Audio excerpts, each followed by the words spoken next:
And a pleasant Tuesday, everybody. Post Saratoga, post Labor Day weekend. Hope you enjoyed the holidays. Didn't eat too much around the grill. Enjoyed the college football. Jeff Siegel's 1-0 with his UCLA Bruins. The Oklahoma Sooners are 1-0. So we are smiling this week as we hit It's Official. Hopefully you're smiling after a good Saratoga meet at the windows and one more week to go at Del Mar. So Jeff, summer's officially or unofficially, I don't know how we categorize it. I guess officially we still got about 3 more weeks of it, but unofficially the official end of summer is here. So now we get to think Breeders' Cup. You guys still stopped scoring yet in Oklahoma? What was it, 77 or something like that? 73-0. And after last year, we'll take it. I don't care who we play. The way it doesn't matter. Last year, we'll take the right. That's good. No, yeah, this was Saratoga finishing up. We've got one more weekend of racing at Del Mar. It'll be a good weekend there, and then we can kind of take a deep breath a little bit.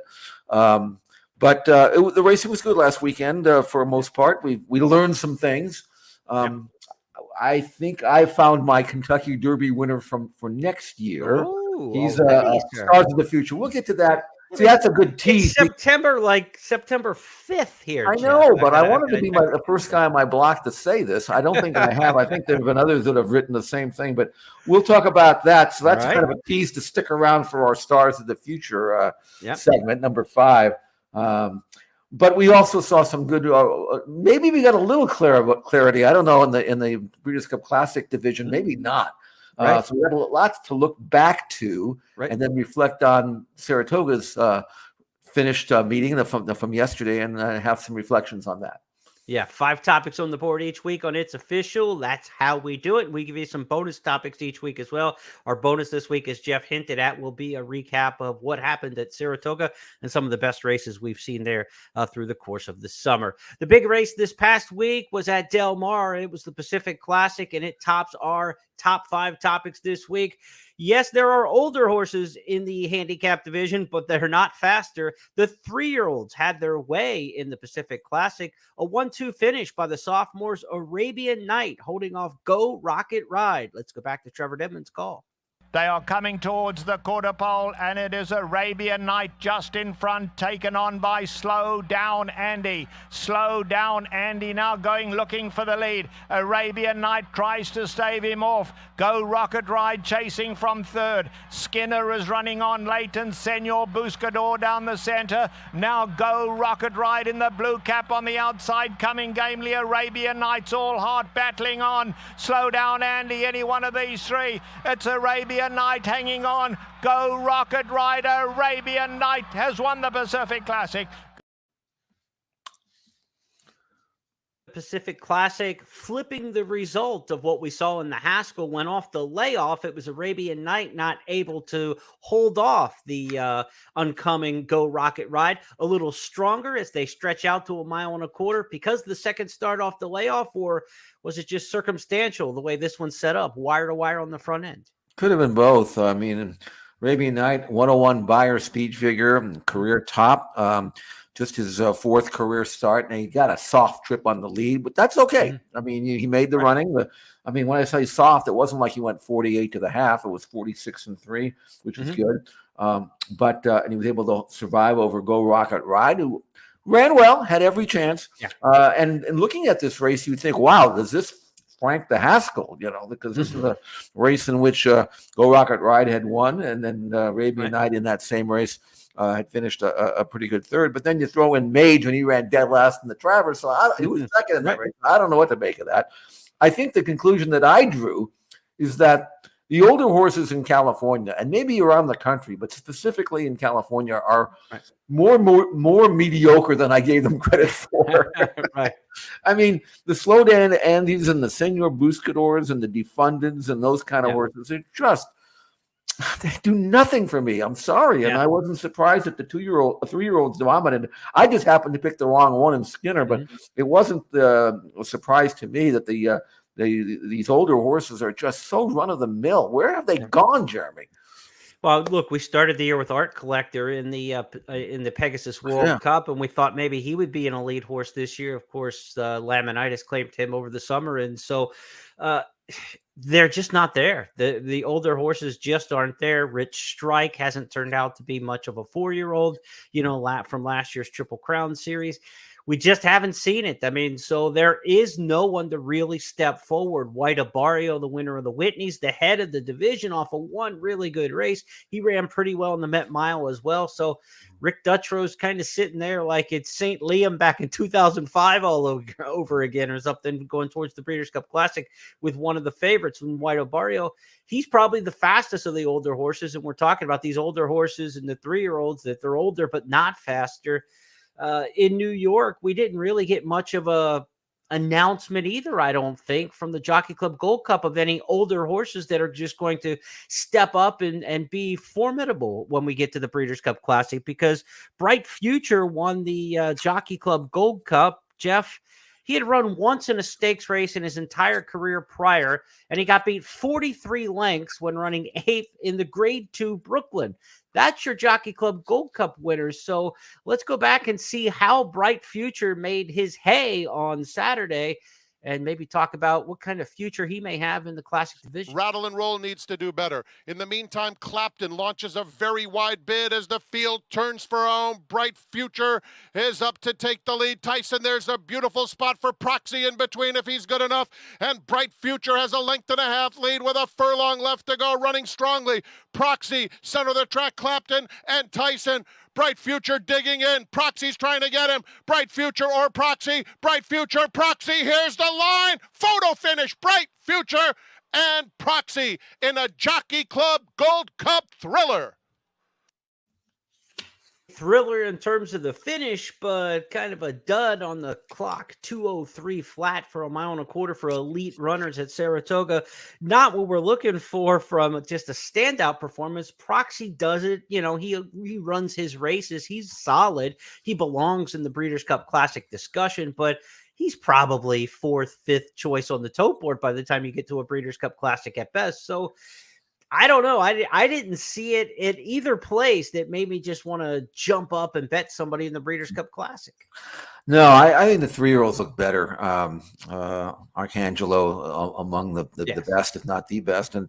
But I looked at Bright Future, and the only saving grace, as far as I'm concerned, is that he is by Curlin. So okay, I knew you were going there. I've got Curlin notes here. He's a 4-year-old. It was just his 7th career start. He's just warming up, maybe.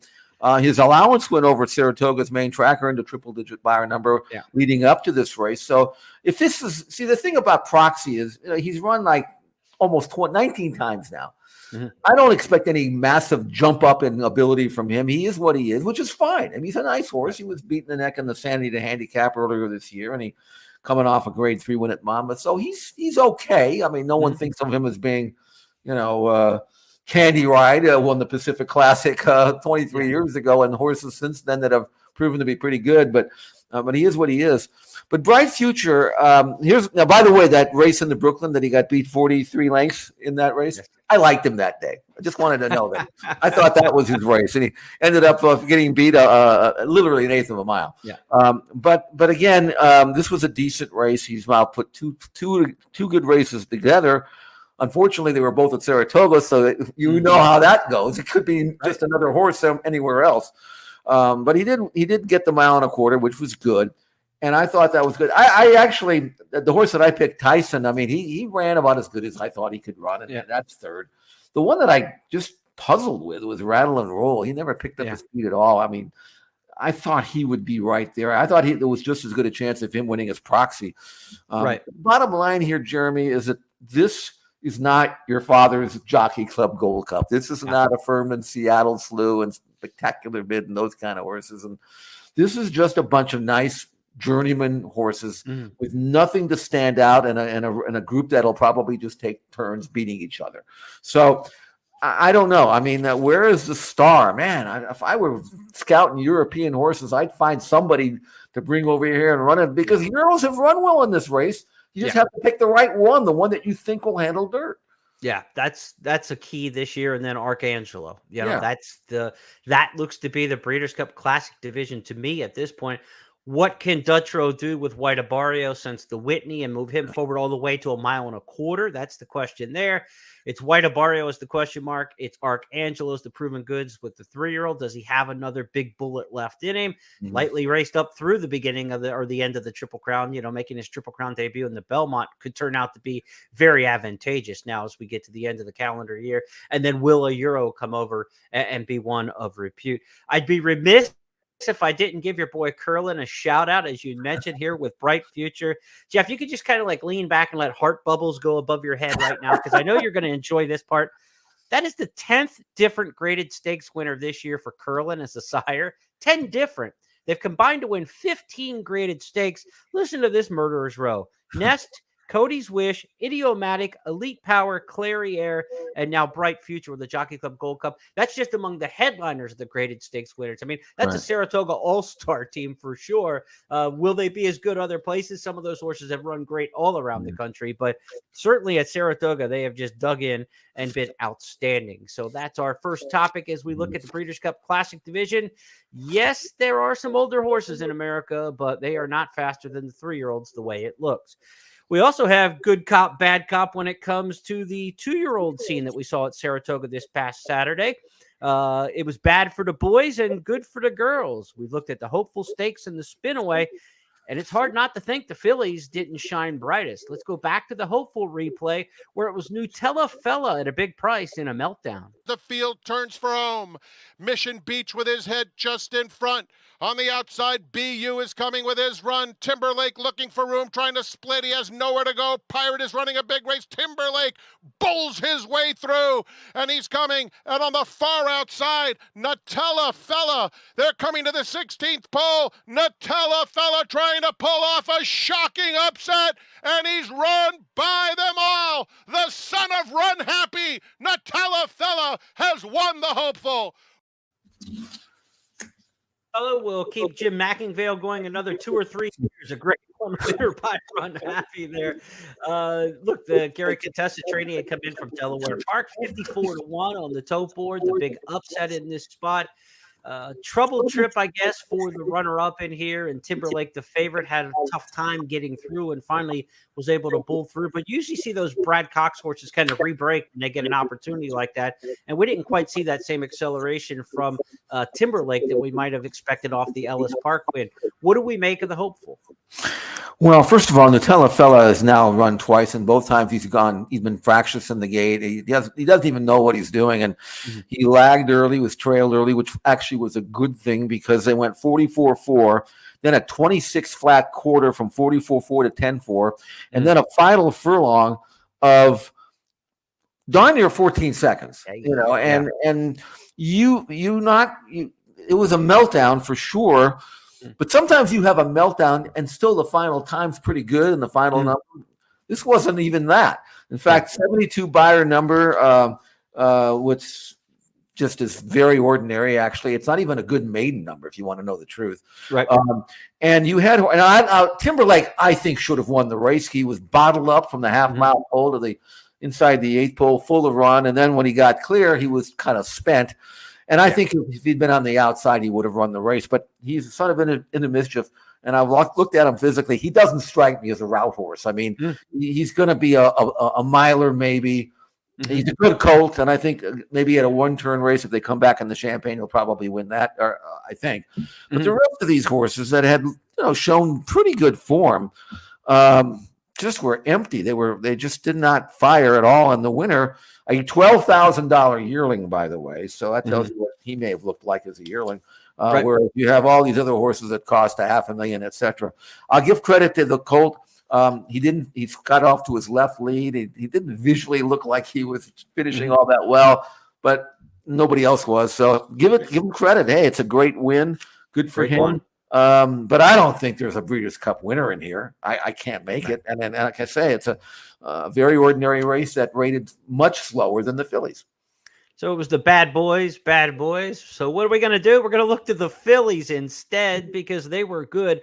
Brightwork came back in the spin away and doubled down off a win in the Adirondack. And she looks to be the quality of New York's 2-year-old filly division right now. The top of the stretch.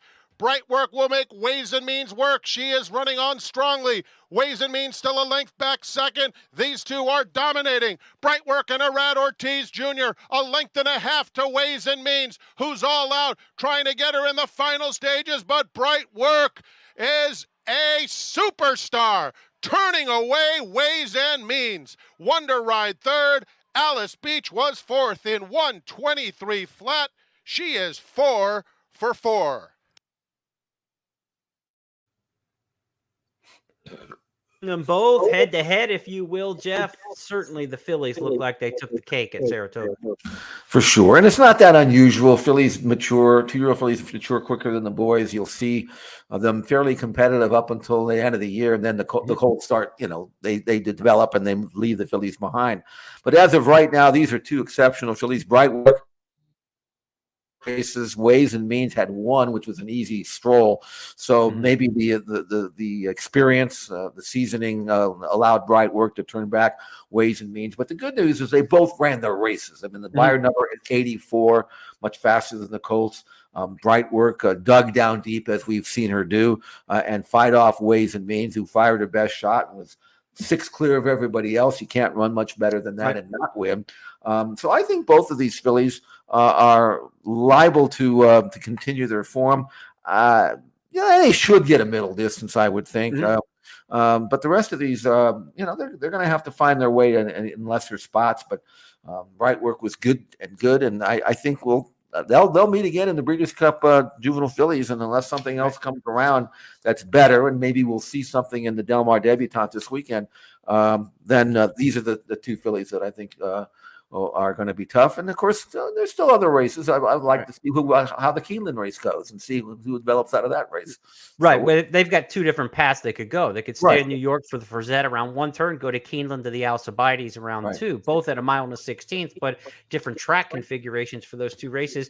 After that throwdown at Saratoga, I wouldn't run them back against each other next time. And John Ortiz is probably going to Kentucky and Keeneland. Chad Brown could stay in New York with Ways and Means. So I think they separate that way. Ways and Means, the Frazette, and then we see Outwork go,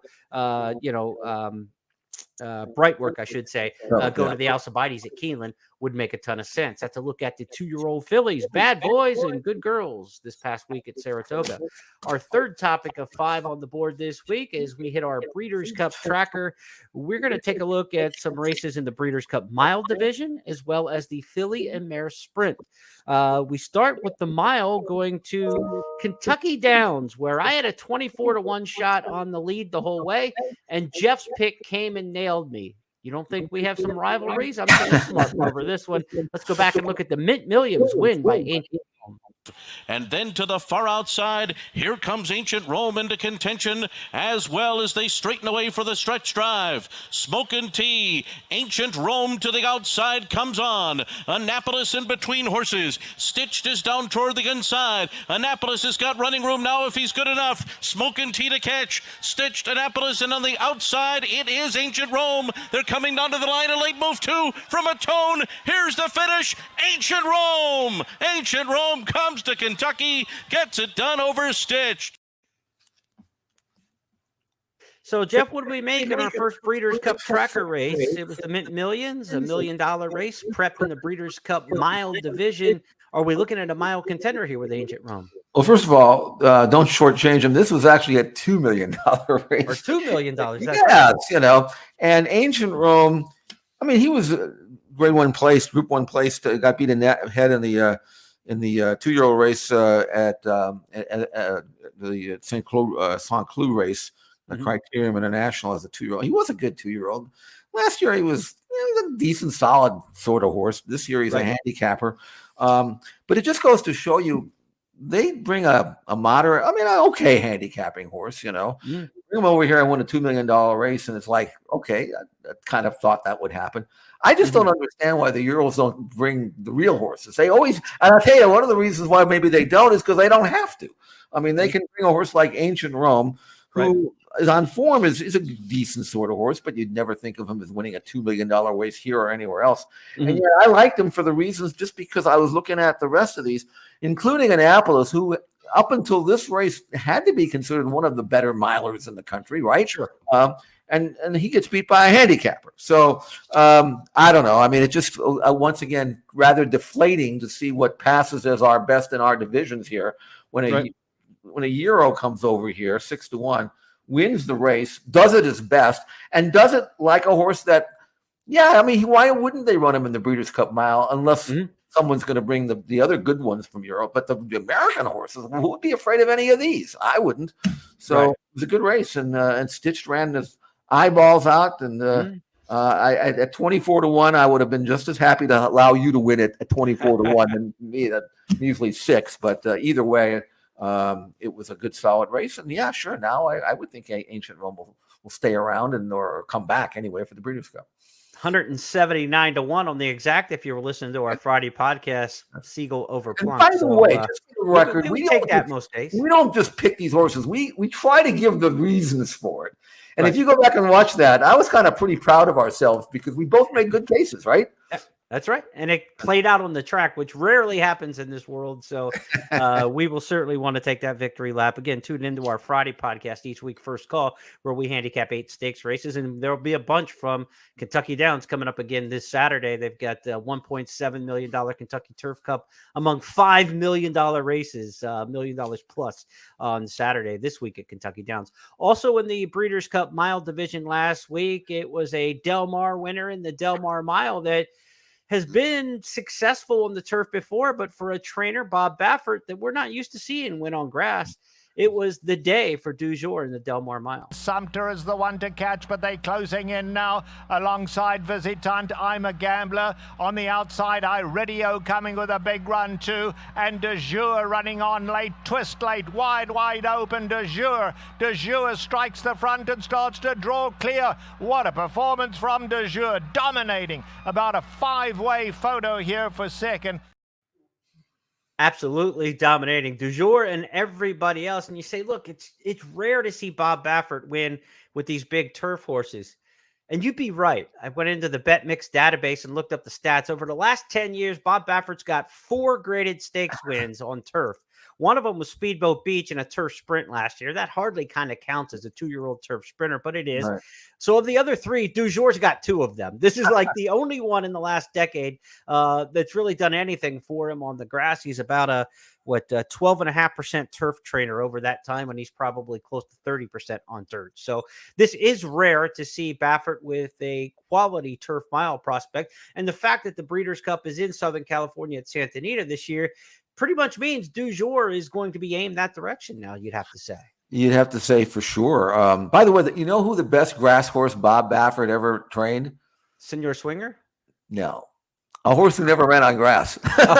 No. And let me clarify that. His name was Collected, and he ran once as a 2-year-old by City Zip, and he had every intention of running him on the grass. Mm-hmm. But he kept running so well on the dirt. He won the Pacific Classic. He couldn't do it. He says, but if I ever ran his horse on the grass, no one will beat him. Well, I guess who the best 3-year-old grass horse in California is right now. It's by Collected. So there you have it.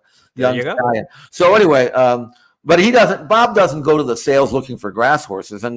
But I will say this, you don't see too many Temple City 2-year-olds sell for $280,000, which is what he did. So this is something that's not surprising that he's this good. He was always supposed to be that good. And because he's by Temple City, why not keep him on the turf?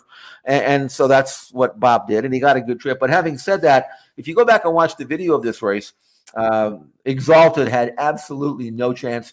I can't believe he actually wound up second because he was down on the inside in a perfect spot. And then the roadblock came at the 5/16th pole. He had nowhere to go. Everybody's rallying wide in the clear, getting the momentum going. And Juan Hernandez is sitting there, nowhere to go. Even at the inside of the 8th pole, when Du Jour was in full flight, and finally he got through, and he went from 5th to 2nd and 50 or 20 yards to be second. So I think they'll meet again if they meet again somewhere down the road, and maybe the prep for the race, that Breeders' Cup during the fall meeting. But I liked Exalted. No big deal. He lost. Okay, I can live with it. But next time, I don't think Du Jour is going to beat Exalted. When it comes to the turf mile, I like sharp horses. So I would Mhm. like to see another prep from any of these horses, not the layoff type from Del Mar up to the Right. Breeders' Cup. Get to Santa Anita during the September meet and get in that big prep there, like you said, towards the Breeders' Cup with a run over the track. I like to see my turf milers sharp going into the big race like that. So let's see another start out of those. So it's rare to see Baffert in the winner's circle for a graded turf stakes, and it's rare to see trainer Brent Brinkman in the stakes in the winner's circle for a graded stakes race, but we saw it in the prior S, grade 2. Brinkman's been training for over 20 years, had more than 4,000 starters, and had never won a graded stakes. He's based in Louisiana at Delaware Park, but he's got himself a really good 3-year-old filly sprinter. Alva Star is her name, and let's introduce you to her from her win in the prior S. Alva Star pours it on, coming to the furlong pole as Jersey Pearl moves into second and Dazzling Blue is third. It's all Alva Star. Alva Star in a sparkling performance streaks home by 8 widening lengths to take the Prioress. Jersey Pearl second best, Dazzling Blue was third. A year when the older filly and mare sprinters are very, very good. So good that the defending champion, Goodnight Olive, isn't even the best in the division anymore, with Echo Zulu rising to the top. This is a good year for these 3-year-old fillies to stay with each other. You still have the Raven run at Keeneland coming up in October, some chances to run against the straight 3-year-olds. But this is a one to put up near the top of the division, Jeff. I tell you what, she looks like a poor man's version of Echo Zulu. I mean, she won her last race by 6 3/4 lengths. That was a listed stakes at Delaware. Ran 109 and won that day. That's moving there. And then comes here and just takes Dazzling Blue by the throat and just shrugs her off like water off her back. That filly had been undefeated until running second to Maple Leaf Mel, so that wasn't exactly an empty stall. She trounced in that race. Right. She beat Jersey Pearl in this race. Jersey Pearl had actually beaten her 2 races back at Churchill back in May, but obviously Alva Star is a much better filly now, and her buyer numbers, this is what I love to see, 56 to 79 to 86 to 90 to 98. I mean, she's not going to catch up to Echo Zulu anytime soon, but you certainly like the progression there, and she's a 3-year-old filly, and as long as they treat her right, and don't try to ask her to do more than she's capable of doing. Like, don't go after Echo Zulu and don't just do what you can do. Next year, Echo Zulu will be a mama, and you don't have to worry about running her next year. Next year, you can be Echo Zulu. Just keep her grounded, which this trainer has done a great job of doing so far. And maybe we have a star here. And she's a little filly of she's a cute little thing, and she just runs her heart out. So I like Alva Star. I hope that she continues to win, stay in her division, as you pointed out, win as many as you can. And then next year, as a 4-year-old, will be your year. We may not be certain about our future, but one thing we absolutely do know, Brent Brinkman got a lot of phone calls after that race, I'm sure. Anytime the smaller connections have a horse on a big stage like this that wins so impressively, the offers come, right? There were many offers, I am sure. People calling the racing office, can you get me the number for Brent Brinkman? That's the way the process works. Hopefully the filly will stay with the barn. I always like when the small connections keep a horse, but if they happen to sell at some point to a big offer, it's a business, and you can't fault somebody for taking the cash and the payday if they're able to do so.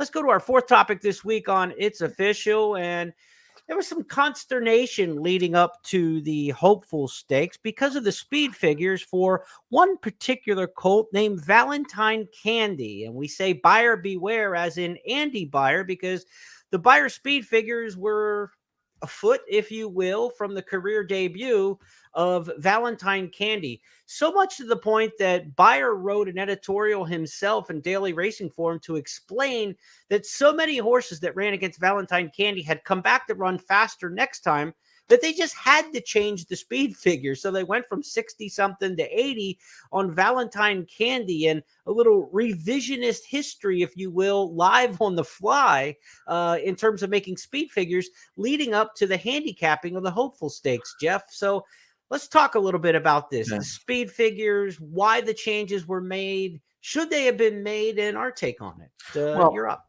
Bayer wrote the story, and I want to give them credit because he actually did his due diligence. They retimed the race manually as best they could. The final time was accurate, 111.74.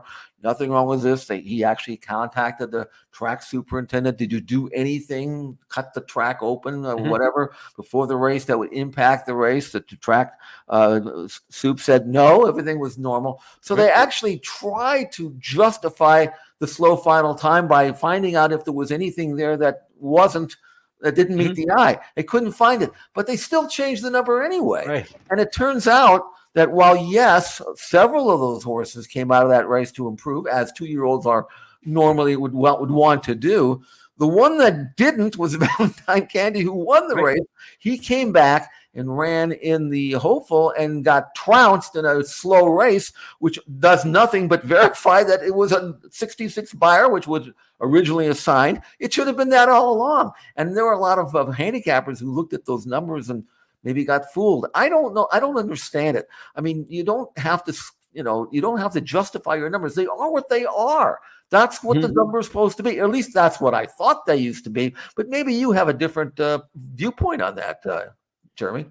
Well, the speed figures are supposed to measure how fast a horse ran. That came from Andy Bayer himself. Back when we had him in night school in our handicapping series, a fan education series with Horse Player Now years ago, Andy, I sat down and had a long interview with him at his home. He was gracious, had me in. We discussed all kinds of things. But the basics, first question was, tell us what a speed figure is. And he said, it explains how fast a horse ran.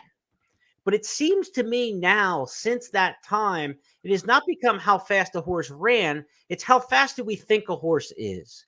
And it's become more of a rating than a figure, right? Not just a figure for how fast the previous race was. It's almost an opinion of what we think this horse is. And that's where we start to get into a very gray and murky area when you're talking numerical ratings. There is absolutely nothing wrong with opinion in horse racing. It is the lifeblood of the game. It is why we all handicap, right? But opinions and numbers aren't the same thing, I mean, if we put all of our opinions together and call it a consensus and say this horse has an X% chance to win, that's just an X% chance of all of us agreeing. It has nothing to do with their actual ability to win. And so I think what we're getting somewhat with these speed figures is a bit of the figure history becoming too important. And as I go back to the graphic, I want to explain a couple things here. The key elements to making a speed figure from the folks who make them, and you and I are both friends with a lot of the people in the game who do these, Randy Moss, Dick Girardi, Mark Hopkins, folks who make the Bayer speed figures along with Andy. The key elements are the time of the race, the margin, like how far you got beat. We're going to take a certain amount of time off for 2 lengths, 3 lengths, 4 lengths, and what the track variant is. The track variant is the special sauce to any speed figure. How fast or slow was the track on that day? That becomes a bit of an opinion, and how fast it is compared to other 2-turn races on the card, 1-turn races on the card. Did the conditions change? Did they do something different on maintenance? That's where you can kind of get into that. Every number would not be the same, whether it's Equibase or Bayer or Thorograph or whatever number you want to make. Of course, the performance figures are different, but just in the straight speed figure category, that's why they're not all the same, because everybody has a little bit different variant. And as Andy has said many times, it's the pace of a race that often will create the final figure, because while we say pace makes the race in handicapping, pace does help make the figure as well. The pace itself isn't computed into the figure. There's no pace figure for it, but a slow paced race is going to get a slower final time, and a fast paced race might get a faster final time. So if they go slow, slow, slow and walk and then come home quickly, you're just not going to get a blazing speed figure with that kind of race. If they go fast early and fast late, and the pace is fast, then that's the chance where you can get those blistering figures. That's where you get your formal golds, your groovies, your ghost sappers that have run enormous numbers. They're front running horses who run a hole in the wind the entire race and just blow things out. But when we have the slow figures, or slow paces, you're going to get slower figures. That's why Zenyatta was never a horse who's up there just slamming huge numbers and stuff like that. She wasn't running fast throughout the entire race and putting up huge numbers. She's just doing what it took to finish the final 1/8 of a mile and get up and win a race. So this is a big part of the speed figures, and it's got to be taken into consideration. So there's a lot more to it than just the raw number, the variant, and the time anymore, and the beaten margin. And so I think it's become a lot more opinionated than the numbers used to be. Of course, again, Andy's formative book, Picking Winners, published in 1975, was like one of the first times where we saw these figures in public. He had been using them since he was an undergrad at Harvard and developed them off his own, and then made them public in 1975 in the book. They weren't published anywhere until the Racing Times, and then when the Racing Times went out in the early 90s, they went to DRF in 1992, and they've been published in the form ever since. Figure histories we talk about are so important to what's going on now with the numbers that they're giving these horses. And by a figure history, we're talking about what did a horse get in their previous races, so that the numbers don't look all over the board. So it's not a 41 race, an 80 the next, the 70 the next. They look at the figure history of every horse in a race, and does this number jive with all the other horses? That starts to become self-defining, doesn't it? And that's where I get into the just leave the numbers be where they are, Jeff. In other sports, would we do this? LeBron James has scored 38,000 points in his NBA career, but on December 29th, 2004, against the Houston Rockets, he had 3 points. The worst game of his career. It's still LeBron James, but he had a 3-point game that night, right? And that's it. The worst game of his career. I don't care that he scored 38,000 points. It doesn't change the fact that on that particular night, he had 3 points against the Houston Rockets. So, Valentine Candy, the filly, or the colt, I should say, maybe that horse had a slower day one day than another. And it's just the way that it is. Let the numbers bounce all around. I don't mind that.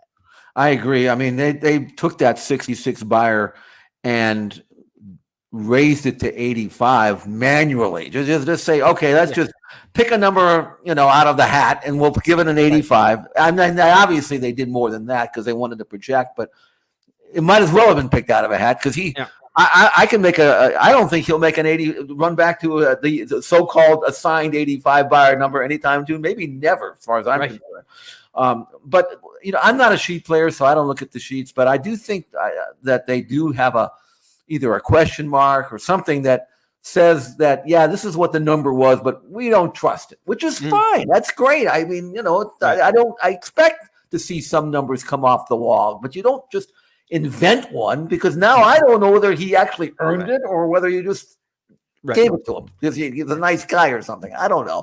So, to me, just go back to what they were, or stop calling them figures, because it's not, because I grew up like a lot of guys my age reading Andy Beyer, best turf writer and author I've ever read. And it formulated, my handicapping style. Right. But you evolve. I evolve. Numbers can evolve, and you don't have to be afraid that it doesn't match. Just do something in the racing form to put a question mark saying, okay, this is what he earned, but we don't trust it, so don't trust it either. We're talking about it this week because it was news last week, and that's what we do here. But it's not news to discuss this and debate it, because I recall a story talking about the 1989 Pennsylvania Derby, written in the racing form decades ago by Dick Girardi, the figure maker on the East Coast.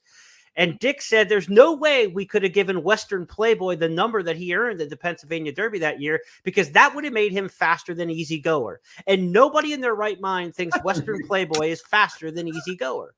Well, if that day at Philadelphia Park in the Pennsylvania Derby in 1989, Western Playboy ran a race that was simply faster, then that stands, to me. And so, again, it's not who we think these horses are. It's a measure of how fast did they run. If Western Playboy ran on a particular day faster, then that's the way that it is. I mean, we get ups and downs in sports. Luis Ariz was hitting 400 going into the All-Star break, and he's hitting 270 over his last 30 games. I mean, are we still calling him a 400 hitter? No, he's a 270 hitter in his last 30 games. Why can't we do the same thing in racing? You run a number, you are that number, and we move on from it. As handicappers, we try to decipher things and patterns, and that's what we're left to do. I don't think we need somebody to spoon feed us what they think the number should have been. and their opinion of the horses. I Let's agree. go to our fifth opinion, because we are an opinion show. No numbers involved here except counting them down 1 through 5. See, we don't even put 1, 2, 3, 4, 5 down the way. These are strictly opinions here. Our stars of tomorrow, always what we wrap up with on our fifth and final topic. And Todd Pletcher unleashed one named Locked at Saratoga last weekend. And Jeff is very high. In third, followed by Resilience. They're at the top of the stretch. Locked by 4. Drum roll, please. Running a good race, but still 4 lengths behind Locked, who's just hand-ridden, coaxed along, and it's lights out. Locked. And Jose Ortiz pouring it on, running aggressively through the stretch to win by 7 easy lengths. Drum roll, please. Somebody earlier said they had a Kentucky Derby pick here. That was Locked. Should I get on my phone and start shopping for prices, Jeff? Yes, you should. This is a colt by Gunrunner. Okay, so he's my next Curlin. Like everybody else. $425,000 purchase. And reason why I go back and look at the pedigree, because I want to see why this horse brought this kind of money. Was it because he was a half brother to some great horse, or was it because he must be a great looking individual? Well, I went back and looked at the pedigree at Keeneland, and first dam broke her maiden in one race. It was a horseshoe in the Indianapolis. Yep. The half brother won a maiden claimer at Del Mar this year. So I guarantee you it wasn't the pedigree that caught his colt. Gunrunner helps, but he must be a great looking horse. He was a closing third in his debut, sprinting in a hot sprint at Saratoga back on August 5th. If you go back and watch that race from the video to see if he'd run as well as it looked like he ran, your jaw would drop. I mean, he galloped out 1,000,000 miles in front of everybody and just ran great, he was 12-1 that day. He finished third. Comes back in a mile race. He's 3-5, based on the fact that everybody and his mother looked at the video and saw that no one's beating that colt. Right. Then he comes back in his second start, going a mile, which he figured second start, figured to move forward, and they didn't have to elevate his first start to justify what he got here. They just thought, maybe he just improved a little bit, which he did. And he won for fun, as you saw. Here's a colt who's already been a mile. He ran the last eighth of a mile. Tell me when the last time you saw a 2-year-old do this over a distance around at Saratoga in less than 12 seconds. Yeah. Okay. So he was lengthening out. He could have gone on. Now he's going to start going a mile and 16th, mile and 8th. Next year, be a mile and a quarter. Todd Pletcher knows how to win a Derby. I really think Locked. I mean, of all the 2-year-olds I've seen so far, and a lot of them are very good but very fast, this is the one I am absolutely sure will be better the longer he goes. So his name is Locked. Put him down. Get down if you can. Vegas will probably give you 5-1 or something. They'll be real generous. Breeders' Futurity at Keeneland, then Breeders' Cup Juvenile, perhaps? Or is this the kind of Pletcher one that they wait for the Kentucky Jockey Club in November and look for him as a 3-year-old at Gulfstream? They've got a decision to make as far as how short-term and long-term they want to go with this talented horse. They could go either path, and Pletcher's had some success doing each way. So we will see what happens with Locked coming up next.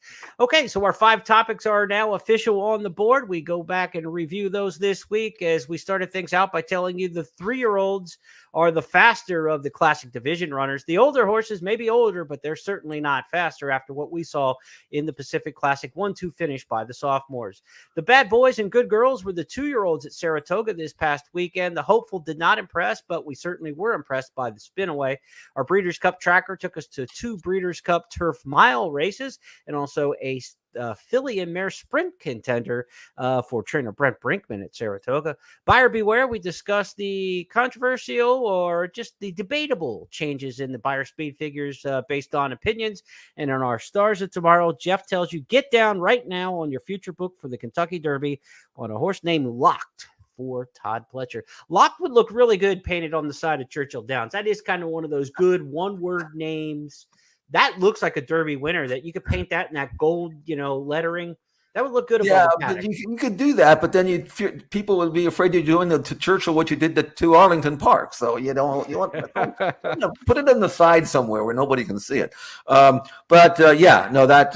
going to be interesting to see what Todd does and Aaron Wellman for Eclipse Thoroughbreds. They generally are sensible and conservative. So I don't think they will see anything out of the ordinary, just the proper proper lead up and campaign for the top class 2-year-old, in my opinion, in the country. And our bonus topic this week, a quick recap of Saratoga. It's now in the books for 2023. Saratoga could get very, very important, more important than ever over the next 2 years, as Naira announced over the weekend that the Belmont Stakes in 2024 and 2025 probably headed to Saratoga next. So, Jeff, this was a meet that wasn't as strong on the tote as it has been in some past years, down about 9% overall. Mm-hmm. Bad weather, small field sizes. There was some certain reasons for it. And certainly the gut-wrenching tragedies on the racetrack with the New York Thunder Maple Leaf Mel in Grade 1 stakes races did not help the bottom line or the feel-good nature that Saratoga often provides. It was just a bad scene, and it was nobody's fault, I don't think. The weather is the weather. But I will say this. I think Dave O'Rourke was interviewed and had there was a story on the DRF with some telling quotes about that, and I was kind of happy to see what was discussed, one of which was the strong possibility that Saratoga would install a synthetic surface. And you can dislike or like synthetic surfaces for whatever reason. I know the horsemen, at least the ones that I talk to, like it, but at least it would allow the grass horses to actually run, if they choose, to run on the synthetic, something similar to what they have at Gulfstream. And it's worked out there. It's a safe, good racing. And if you don't want to run on it or play on it, that's your right and your decision. Right. But these small, 16 scratches out of a race and all this other stuff, the fact that Saratoga's turf course obviously does not take water as well as it should, because we've had a lot of pull-ups and injuries on that course when they ran over it when they thought it was safe. So now he's saying you're either going to take one of the grass courses out and make it synthetic, which is what I believe Gulfstream did. Or in this Belmont's doing that same thing. Right. And this is what surprised me. They're even talking about taking the dirt track and completely removing it and make the main track a synthetic track. That's pretty bold for Saratoga. And I know a lot of the old school guys, the old school handicappers, will be up in arms about that. Maybe the breeders and the people who own stallions will do. But you know something? If it's going to keep horses safe, it's going to allow horses to run, and we're not going to have those national tragedies that is cutting away at the fan base and making our sport look bad, then I'm all for it. I mean, bite the bullet, do what's right. And I think that's what Naira is thinking about, and I hope they do it. And especially at a track like Saratoga, where you get rain a lot, and you need something like that. Maybe here in California, when it hardly ever rains, you don't need it as much or don't need it at all. But back there, they need it, and I hope they do it. Is it an uncommon year with a little more rain than we're used to? Maybe, but meteorologically speaking, but the number of races off the turf was tremendously different in the past. And a lot of that is reactionary, that in the past, they ran a lot more on good, soft, and yielding. And this year, they just had to pull the plug. Even if it rained 12 hours before the card started, they just didn't want to put the risk there after the initial incidents. One other thing that I want to mention is when you have a dirt track at Saratoga when it rains, they have to seal that track. If they don't seal it, then they lose it. It'll be muddy and wet for days. So they seal it. But who the heck wants to run on a hard sealed track, which they have to do? Nothing tells me that isn't good for that has to be bad for the horses. And if they don't break down, there's still a residual effect of running on that cement surface. It may not show up in that race, but it could show up down the road. So when you have an all-weather, you just leave it alone. It's perfect. So that's Jeff's thoughts, my thoughts on Saratoga 2023. And on the racetrack, there were some sterling performances. And as we close out the show, we're going to leave you with our top 5 races of the Saratoga meet. Jeff and I will be back with you on Friday for the First Call podcast, where we handicap big races this weekend. Virginia Derby Day at Colonial Downs. We got a big day at Canterbury on Saturday. A huge day at Kentucky Downs. A lot of great action for us. Opening day at Pimlico coming up on Friday, as well as the Maryland scene shifts back to Baltimore. So we will be back with you on Friday. But right now, without further ado, the top 5 races of the Saratoga Summer Meet. Annapolis right to him and right on by. Casa Creed still has 3 to make up. Starts to pick up some nice momentum now. It's Annapolis, and here's Casa Creed on the outside. These two square off once again. Casa Creed or Annapolis? Annapolis, Casa Creed. Casa Creed. Casa Creed. What a racehorse he is. Zandon, Cody's Wish on the outside, still 4 lengths behind White Abario, who's running the race of his life. Look at White Abario and Arad Ortiz Jr. in a runaway. White Abario wins by almost 6 lengths. The top of the stretch, White Beam firing a big shot on the outside of In Italian. In Italian a length. White Beam on the outside, market segmentation, trying to get by Fev Rover for 3rd. Coming to the 16th pole, In Italian set down. White Beam trying to get her. In Italian ahead, White Beam. Big effort from Fev Rover. In Italian, White Beam a final try. White Beam in Italian in a photo finish in the Diana. Fev Rover a solid 3rd. Chad Brown wins the Diana for the 8th time. They're at the top of the stretch. Their records nearly identical as they square off once again. Echo Zulu on the inside and Goodnight Olive 1-2 in the ballerina with a furlong left to go. And Echo Zulu puts her away. Opening up through the stretch. Echo Zulu, most impressive in the ballerina. Goodnight Olive was clearly second best. Forte still 5 lengths back in Disarm, trying to come through a narrow opening as Arcangelo has opened up a 3-length lead, and it's the Belmont winner in charge. Disarm gets loose late and is coming with a menacing bid. It's Arcangelo and Disarm 1-2. Arcangelo, another traverse for Javier Castellano, defeating Disarm. Tapit Trice was 3rd, and Forte a distant 4th in 2:02 and 1/5 seconds. Congratulations, Jenna Antonucci. What a training job.